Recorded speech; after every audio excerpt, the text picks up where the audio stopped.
وہی ہے پہلے طاغوت کا انکار کرو پھر اللہ پر ایمان لاؤ، تب ایمان معتبر ہے۔ طاغوت کسے کہتے ہیں؟ طغا سے بنا ہے، طغا طغیانی، دریا اپنے حدود کے اندر بہ رہا ہے لیکن اب یہ کہ اس کی پانی ادھر چھلک گیا ہے، اپنے حدود سے کناروں سے نکل گیا، اسے کیا کہتے ہیں؟ طغیانی، طغیانی آئی ہوئی ہے، طغیانی۔ تو انسان کا اور جنوں کا مقام کیا ہے؟ وما خلقت الجن والانس الا لیعبدون، میں نے نہیں پیدا کیا جنوں اور انسانوں کو مگر اس لیے کہ میری بندگی کریں۔ جو حد بندگی سے تجاوز کرے گا وہ طاغوت ہے۔ لا اکراہ فی الدین قد تبین الرشد من الغی، سعادت اور رشد اور ہدایت کا راستہ بالکل واضح ہو چکا ہے کج راستوں سے۔ غی ہے جسے غوا بنا ہے، غوا گمراہ ہو جانا، اغوا کا لفظ بنتا ہے گمراہ کر دینا کسی کو، تو یہ غی ٹیڑھ کجی صحیح راستے سے ہٹ جانا۔ قد تبین الرشد من الغی، اچھا اس کی وجہ کیا ہے؟ یہ دعویٰ کیوں ہو رہا ہے کہ ذہن میں رکھیے یہ ہے سورہ بقرہ، یہ نازل ہوئی ہے مدنی دور میں، 2/3 قرآن جو ہے وہ ہے مکی جو نازل ہو چکا ہے۔ گویا کہ قرآن مجید کی ان صورتوں نے بالکل دودھ کا دودھ پانی کا پانی جدا کر دیا، حق اور باطل میں اب کوئی اشتباہ نہیں رہا، کسی نیک نیت انسان کے لیے تو کوئی اشتباہ نہیں ہے، حق علیحدہ باطل علیحدہ، لیحق الحق ویبطل الباطل، تاکہ حق کا حق ہونا ثابت ہو جائے، باطل کا باطل ہونا ثابت ہو جائے، اور یہ ہو چکا ہے۔ قد تبین الرشد من الغی، ہدایت کا راستہ واضح اور ممیز ہو چکا ہے کجی اور گمراہی کے راستے سے۔ فمن یکفر بالطاغوت ویؤمن باللہ فقد استمسک بالعروۃ الوثقی لا انفصام لها واللہ سمیع علیم۔ تو جو شخص بھی طاغوت کا کفر کرے گا، انکار کرے گا، طاغوت کے خلاف بغاوت کرے گا اور ایمان لائے گا اللہ پر، یہ اہم ترین مقام ہے اس اعتبار سے کہ جیسے میں نے اس سے پہلے بھی دیکھا لا الہ الا ہو، لا الہ پہلے ہے، الا ہو بعد میں آتا ہے، نفی اس بات، اسی لیے بعض جو ہمارے سلسلے تصوف کے ہیں اس میں جو ذکر ہوتا ہے لا الہ الا اللہ، اسے نفی اس بات کا ذکر کہتے ہیں، لا الہ الا اللہ، الا پر وہ ضرب لگاتے ہیں قلب کے اوپر، جس سے ایک خاص قسم کی کیفیت پیدا ہوتی ہے، ایک نفسیاتی کیفیت حاصل ہوتی ہے۔ تو پہلے نفی ہے پھر اس بات، وہی ہے پہلے طاغوت کا انکار کرو پھر اللہ پر ایمان لاؤ، تب ایمان معتبر ہے۔ طاغوت کسے کہتے ہیں؟ طغا سے بنا ہے، طغا طغیانی، دریا اپنے حدود کے اندر بہ رہا ہے لیکن اب یہ کہ اس کی پانی ادھر چھلک گیا ہے، اپنے حدود سے کناروں سے نکل گیا، اسے کیا کہتے ہیں؟ طغیانی، طغیانی آئی ہوئی ہے، طغیانی۔ تو انسان کا اور جنوں کا مقام کیا ہے؟ وما خلقت الجن والانس الا لیعبدون، میں نے نہیں پیدا کیا جنوں اور انسانوں کو مگر اس لیے کہ میری بندگی کریں۔ جو حد بندگی سے تجاوز کرے گا وہ طاغوت ہے، چاہے وہ ایک فرد ہو، کوئی ادارہ ہو، کوئی ریاست ہو۔ میں نے یہ 3 چیزیں گن دی ہیں۔ انفرادی حیثیت سے میں اپنے حد بندگی سے تجاوز کرتا ہوں، اگر زندگی آمد برائے بندگی، زندگی بے بندگی شرمندگی، اگر میں حد بندگی سے تجاوز کر گیا تو میں طاغوت ہوں۔ کوئی ادارہ آپ نے بنایا ایسا جس میں لمیٹیشن نہیں ہے اللہ کے احکام کی، بلکہ اس کے اندر آپ نے اپنی اتھارٹی جو ہے وہ بڑی مطلق رکھی ہوئی ہے، طاغوت ہے۔ ریاست آپ نے قائم کی، حاکمیت عوام کے لیے یا حاکمیت کسی ایک خاندان کے لیے، وہی طاغوت ہے۔ اس کی نفی، اس کا انکار، اس کے خلاف بغاوت کر کے ایمان لاؤ گے تو ایمان معتبر ہے۔ اور اگر طاغوت سے دوستی بھی چل رہی ہے، طاغوت کی چاکری بھی ہو رہی ہے، طاغوت کے ساتھ تعاون، حال یہ ہے کہ حضور فرماتے ہیں من مشى مع فاسق ليقويه فقد اعان على هدم الاسلام، جو شخص کسی فاسق و فاجر انسان کے ساتھ چلے اسے تقویت پہنچانے کے لیے، اس نے اسلام کی عمارت کو جڑوں سے کھودنے میں مدد کی، منہدم کرنے میں مدد کی۔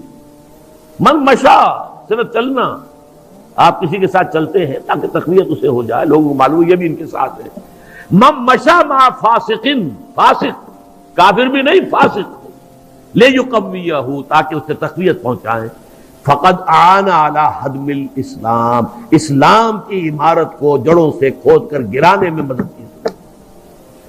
ایک اور حدیث میں آیا اذا مدح الفاسق، جب کسی فاسق کی مدح کی جاتی ہے، غضب اللہ تعالی واہتز لہ العرش، اللہ تعالیٰ انتہائی غضبناک ہوتے ہیں اس درجے کہ عرش کانپنے لگتا ہے، تھرا اٹھتا ہے عرش، اتنا غضب آتا ہے اللہ تعالیٰ کہ ایک شخص میرا باغی ہے، میرا فاسق ہے، فاجر ہے، اور اس کی مدح کی جا رہی ہے۔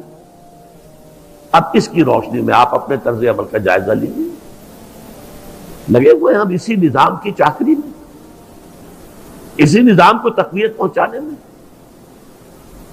کہاں ہے اللہ کے ساتھ؟ ان سے ہم نے کہاں بغاوت کی؟ الآن جیسے کہ مجھے واقعہ یاد آ گیا حضور کا، کہ حضور اور حضرت عمر ساتھ ساتھ چل رہے ہیں، کوئی چہل قدمی ہے یا کچھ اور معاملہ ہے۔ حضور پوچھتے عمر تمہیں مجھ سے کتنی محبت ہے؟ عرض کیا کہ حضور آپ مجھے دنیا کے ہر انسان سے زیادہ محبوب ہیں۔ اب آپ آنکھوں میں آنکھیں ڈال کر پوچھتے ہیں اور اپنی جان سے؟ اب ایک تو اندازہ کیجئے کہ یہ سوال کسی ایسے شخص سے نہیں کیا جا سکتا جس سے ذرا بھی بال برابر بھی بودھ ہو دل میں، تو خالص وہ بہت ہی مقرب ہوگا، اسی سے یہ بات کہی جائے گی۔ اپنی جان سے؟ تو حضرت عمر نے تھوڑا سا توقف کیا، پھر عرض کیا ہاں اب میں کہتا ہوں کہ آپ مجھے میری جان سے بھی زیادہ عزیز ہیں۔ فرمایا الآن، اب پہنچے ہو تم اس مقام پر کہ جہاں ہونا چاہیے۔ تو الآن والا معاملہ یہ ہے کہ انسان تن من دھن اپنی زندگی ہر شے لگا دے طاغوت کے خاتمے اور حق کے غلبے کے لیے۔ وہ ہے جہاں سے بات شروع ہوئی تھی، لگا دو، کھپا دو، صرف کر دو۔ یا ایھا الذین آمنوا انفقوا مما رزقناکم من قبل ان یاتی یوم لا بیع فیہ ولا خلۃ ولا شفاعۃ والکافرون هم الظالمون۔ اس روش کو اختیار کرنے سے انکار کرنے والے ہی تو کافر اور ظالم اور مشرک ہیں۔ تو اپنے ایمان کو آپ تول لیجئے کہاں کھڑے ہیں، طاغوت کے ساتھ آپ کی روش کیا ہے۔ بہرحال من یکفر بالطاغوت ویؤمن باللہ فقد استمسک بالعروۃ الوثقی، جس نے کہ طاغوت کا کفر کیا، طاغوت سے بغاوت کی اور اللہ پر ایمان لایا، اس نے مضبوط کنڈے کو پکڑ لیا ہے۔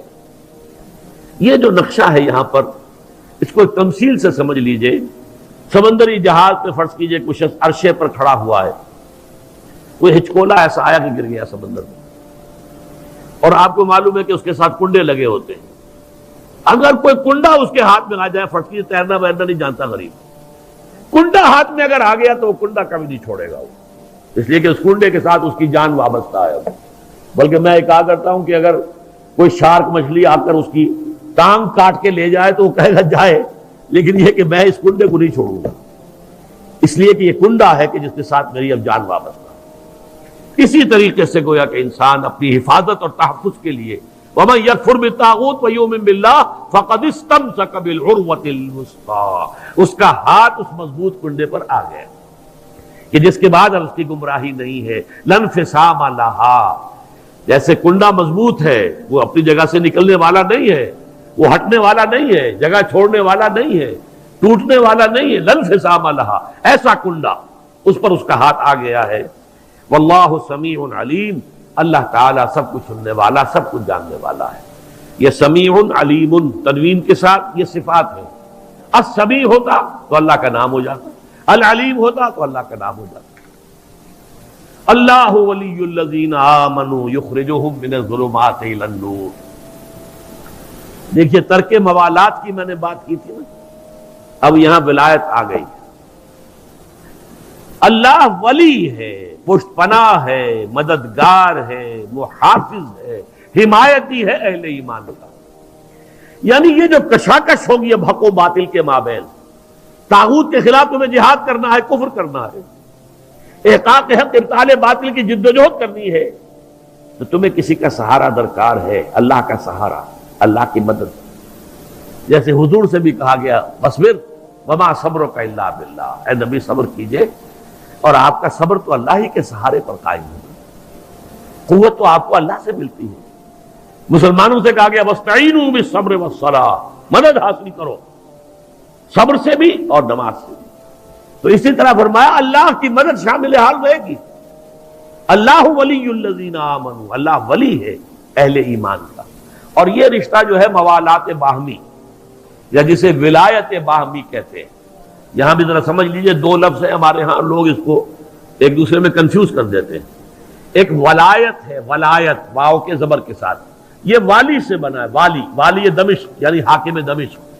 تو ولایت کہتے ہیں حکومت کو، اور ولی سے بنا ولایت، ولایت باہمی. جیسے اللہ یہاں دوست ہے اہل ایمان کا، اہل ایمان دوست ہے اللہ کے. الا ان اولیاء اللہ لا خوف علیہم ولا هم يحزنون الذین آمنوا وكانوا يتقون لهم البشرى فی الحیات الدنیا والآخرہ. آگاہ ہو جاؤ کہ اللہ کے دوست جو ہیں یعنی اہل ایمان، ان کے لیے نہ خوف ہے اور نہ کوئی حزن ہے. اور یہ کون ہے؟ یہ ولی کوئی علیحدہ نوع نہیں ہے، کوئی سپیشیز علیحدہ نہیں، انسانوں ہی میں سے ہوتے ہیں. ان کے سروں پر کوئی سینگ نہیں ہوتے، عام انسان ہوتے ہیں. البتہ کیا؟ الذین آمنوا وکانوا یتقون، ایمان اور تقوی. ایمان لائے اور ایمان حقیقی، اور تقوی ہے انہیں پش کر رہا ہے. ثم اتقوا وآمنوا ثم اتقوا واحسنوا واللہ یحب المحسنین. یہ ایمان اور تقوی ہے تو وہی اللہ کا ولی ہے. الا ان اولیاء اللہ لا خوف علیہم ولا هم يحزنون الذین آمنوا وكانوا يتقون لهم البشرى فی الحیات الدنیا والآخرہ. ان کے لیے تو بشارتیں ہی بشارتیں ہیں دنیا کی زندگی میں بھی اور آخرت میں بھی. تو وہ ہے ولایت، اللہ کے بندے اللہ کے ولی ہیں صاحب ایمان. یہاں اللہ ولی ہے اہل ایمان. جو بھی وہ طاغوت کے خلاف جد و جہد کریں گے، کشاکش کریں گے، محنت کریں گے، انفاق جان و مال کریں گے، انفاق مال اور بذل نفس کریں گے، وقت خرچ کریں گے، اپنی قوتیں لگائیں گے، جان و مال کے اوپر خطرات مول لیں گے، اپنی اولاد کو انویسٹ کریں گے، تو اللہ تعالیٰ ان کی مدد کرے گا، پشت پناہ ہوگا قدم قدم پر. اللہ ولی الذین آمنوا یخرجہم من الظلمات الی النور، اور وہ انہیں نکالتا رہتا ہے اندھیروں سے روشنی کی طرف.